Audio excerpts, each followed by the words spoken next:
Bismillahirrahmanirrahim. Assalamualaikum warahmatullahi wabarakatuh.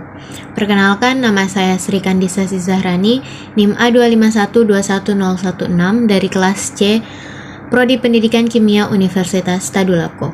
Pada video kali ini, kita akan melanjutkan pembahasan kita pada video kemarin mengenai aliran-aliran filsafat pendidikan. Kemudian, dalam video kali ini, kita akan membahas aliran filsafat pendidikan perennialisme, rekonstruksionisme, dan aliran filsafat pendidikan eksistensialisme. Simak penjelasan berikut ini. 1. Aliran filsafat pendidikan perennialisme. Perennialisme berasal dari kata perennial yang diartikan sebagai abadi atau kekal dan dapat berarti pula tiada akhir. Esensi kepercayaan filsafat perennialisme adalah berpegang pada nilai-nilai atau norma-norma yang bersifat abadi. Perennialisme berpendapat bahwa pendidikan itu lebih menuju ke masa lampau yang dianggap ideal dan memberikan pengetahuan adanya suatu nilai-nilai kebenaran yang jelas, absolut, dan abadi. Tugas dari pendidikan menurut aliran ini adalah memberikan pengetahuan tentang nilai-nilai kebenaran yang pasti, absolut, dan abadi yang terdapat dalam kebudayaan masa lampau yang dipandang kebudayaan tersebut lebih ideal. Kemudian menurut aliran ini, kurikulum pendidikan bersifat subject center atau berpusat pada materi pelajaran, di mana materi pelajaran bersifat uniform, universal, dan abadi. Selain itu, materi pelajaran terutama harus terarah kepada pembentukan rasionalitas manusia, sebab demikianlah hakikat manusia itu. Seorang guru menurut aliran perennialisme merupakan faktor utama dalam proses pembelajaran, sehingga guru harus memiliki peran yang sangat dominan dalam pembelajaran di dalam kelas.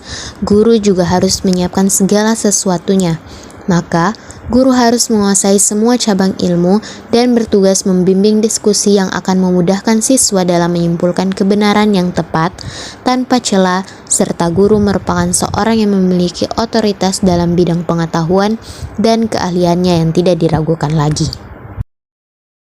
Sedangkan siswa menurut aliran perennialisme merupakan makhluk yang harus dibimbing, sehingga siswa di sini hanya sebagai objek dan bersifat pasif, dan gurulah yang harus aktif dalam kelas. 2. Aliran filsafat pendidikan rekonstruksionisme. Rekonstruksionisme berasal dari bahasa Inggris reconstruct yang berarti menyusun kembali. Aliran ini dipelopori oleh George S. Cowan dan Harold Truck pada tahun 1920-an. Aliran ini merupakan kelanjutan dari gerakan progresivisme. Aliran ini adalah salah satu aliran yang berusaha merombak tata susunan hidup kebudayaan menjadi lebih bercorak modern. Tujuan pendidikan menurut rekonstruksionisme yaitu 1. Siswa memiliki kesadaran akan problem sosial, politik, ekonomi umat manusia. 2. Siswa memiliki keterampilan untuk memecahkan problem tersebut.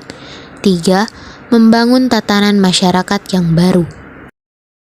Adapun peran guru menurut aliran rekonstruksionisme ini, yaitu membuat siswa sadar akan persoalan-persoalan yang dihadapi umat manusia, dan merupakan project director serta research teacher.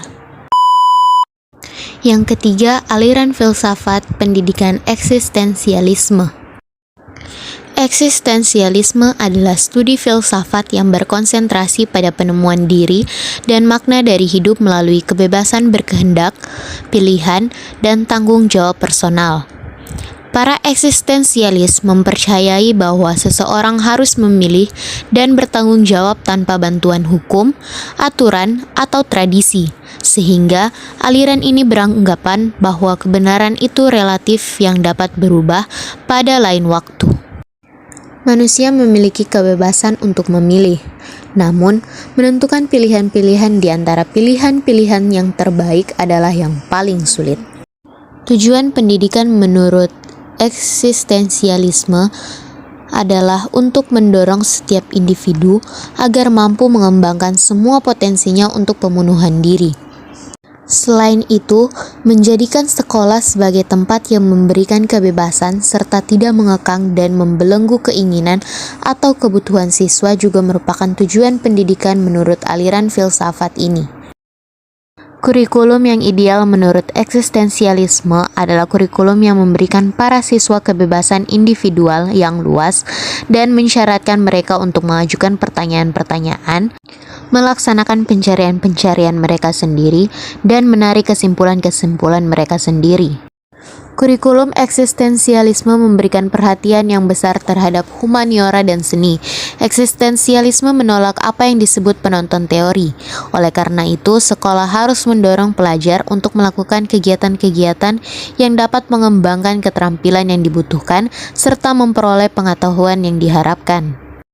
Kedudukan guru dalam aliran ini adalah sebagai fasilitator yang membimbing siswa dalam proses belajar untuk memilih alternatif-alternatif, sedangkan siswa harus menjadi faktor dalam suatu pembelajaran, bukan sebagai penonton saja.